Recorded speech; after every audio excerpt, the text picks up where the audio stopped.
Selamat pagi anak-anak. Kita akan belajar tentang agama. Tema kita adalah gereja sebagai umat Allah yang baru. Oke, kita akan belajar tentang ini. Yang kita pahami adalah apa arti dari gereja, mengapa kita dikatakan umat yang baru, dan selanjutnya bagaimana peranan kita sebagai umat yang dikatakan kita adalah umat Allah yang baru, dan bagaimana peranan kita gereja sebagai gereja yang hidup gitu. Oke, mari kita akan belajar. Sebelum kita belajar, kita berdoa dulu. Bapa di dalam surga, kami syukur kepadamu kalau hari ini kami ingin belajar Tuhan tentang Engkau, yaitu menjadi panutan kami dan menjadi satu pondasi dalam hidup kami, agar kami sebagai gereja menjadi gereja yang hidup dan menjadi gereja yang seturut dan sekendak dengan Engkau Tuhan yang menjadi panutan kami. Terima kasih Bapa, tuntun kami di mana kami akan belajar hikmat marifat yang daripada Tuhan ada dalam kehidupan kami. Terima kasih Tuhan, kami sudah bersyukur syukur. Amin. Oke, mari kita akan belajar, kita akan mulai. Let's go. Ya. Sekarang kita akan belajar tentang makna gereja. Sebenarnya gereja itu apa sih? Apa arti gereja sih? Nah, itu yang pertanyaan kita. Apa sih arti gereja? Apakah gereja itu hanya sebuah gedung kan gitu? Nah, oke, kita akan belajar arti gereja itu sesungguhnya dari kata igreja dalam Portugis, ya. Kata Yunaninya eklesia. Nah, kenapa dan apa maksud dari gereja sebenarnya gitu? Kita akan belajar ini. Apa sebenarnya maksud dari gereja dari kata eklesia? Ya, sesungguhnya yang dimaksud dengan gereja eklesia adalah anggota-anggota gereja, orang-orang yang dipanggil untuk keluar dari lingkungannya, dari sanak keluarganya, dari kaum kerabatnya, untuk menjadi bagian dari sebuah komunitas baru yang bernama gereja. Orang-orang yang dimaksud ini semua dipanggil keluar untuk menjalankan tugas. Tugasnya apa? Kita untuk memberitakan kasih Allah yang dinyatakan melalui Yesus Kristus. Kasihnya itu harus sampai dengan perkataan dan perbuatan kita. Jadi yang dimaksud adalah gereja, kita yang terpanggil untuk keluar memberitakan kasih Allah, ya kan, memberitakan kasih Tuhan itu kepada setiap orang. Nah, melalui bagaimana? Yang disampaikan bagaimana? Melalui perkataan dan perbuatan kita. Jadi kalau kamu sudah menyatakan bahwa kasih Tuhan dalam kehidupan kamu, melalui perbuatan kamu, sikapmu, kamu sudah menjadi gereja yang benar. Itulah maknanya.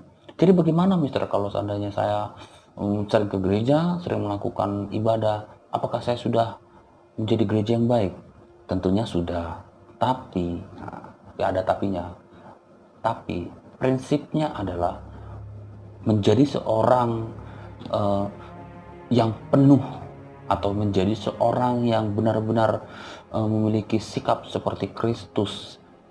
Menjadi gereja yang hidup dikatakan adalah bukan kita hanya memenuhi tuntutan kita berangkat ke gereja, kita melakukan kegiatan di gereja, tidak. Tapi pada prinsipnya seperti yang dikatakan adalah gereja yang hidup itu menyampaikan perkataan dan perbuatan melalui dalam kehidupan kita sehari-hari. Kita keluar gitu. Itu yang dimaksud. Nah, gitu. Jadi juga kita tidak bisa mengatakan juga, jangan kita lepaskan bahwa jadi kita boleh dong nggak ke gereja Mister. Ya enggak, kamu harus ke gereja. Gimana kamu menjadi orang yang hidup kalau kamu tidak dituntun dalam satu komunitas yang baik, kan begitu.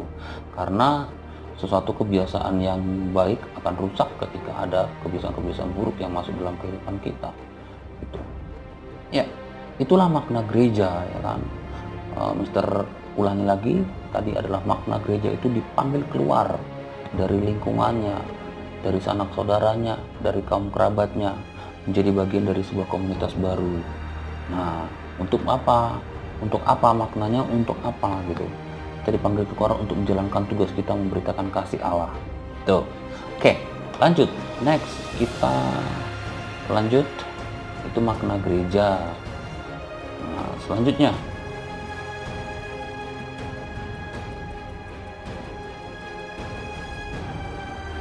Oke, umat Allah yang baru.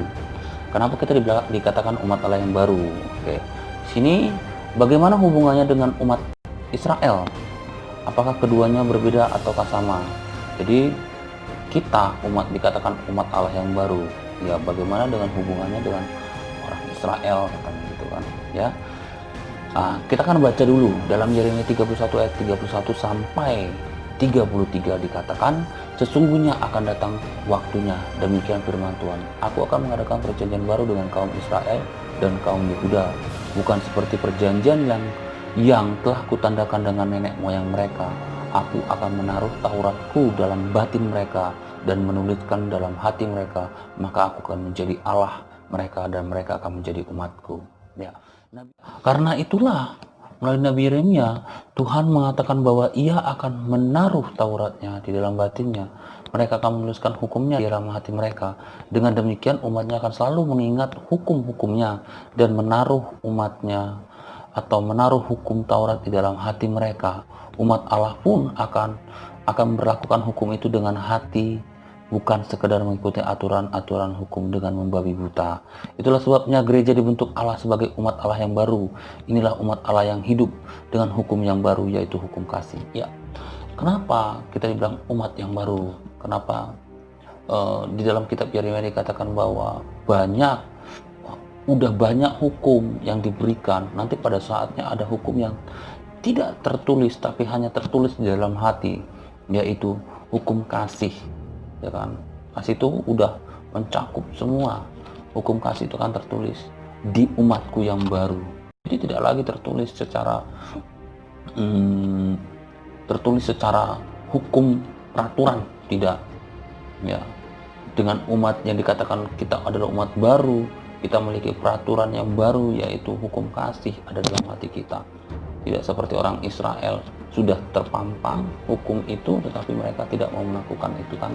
Tidak mau itu berulang janji Tuhan itu dilakukan. Ya, perjanjian antara orang Israel dan orang Israel dan Allah itu sendiri, ya. Itu janji itu diulang sampai sekarang, ya kan. Akan kutemukan umatku yang baru dan hukumku akan tertulis di dalam loh hati masing-masing, yaitu hukum kasih. Jadi implementasinya apa, anak-anak? Implementasi di sini apa? Kita sebagai gereja yang sudah kita mengerti tadi, makna gereja adalah kita yang keluar memberitakan cinta kasih Allah kepada setiap orang melalui sikap dan tindakan kita.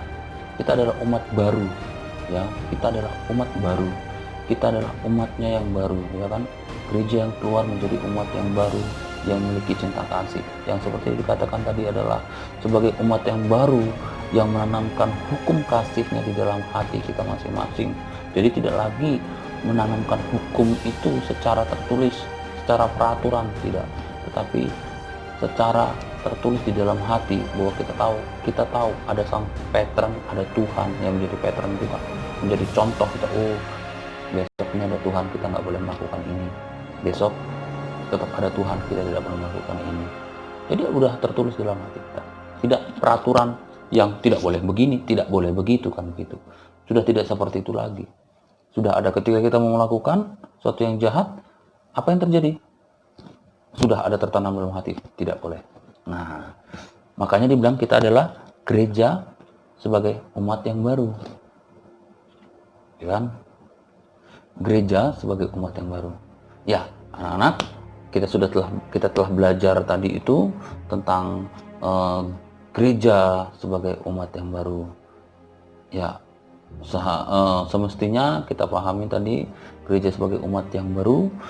Gereja itu kita sendiri, umat yang baru itu adalah kita pula yang dimana hukumnya tertanam dalam hidup kita. Jadi ingat, hukum itu sudah tertanam dalam hati kita. Kitalah gereja menjadi saksi bahwa penyebaran kasih Allah melalui dalam diri kita. Perbuatan, sikap, dan tindak laku perilaku kita itu jadi bertanggung jawab dalam hidup kita. Oke, kita setelah belajar, selamat menjalankan semua aktivitas kalian. Tuhan memberkati. Ya, selamat pagi.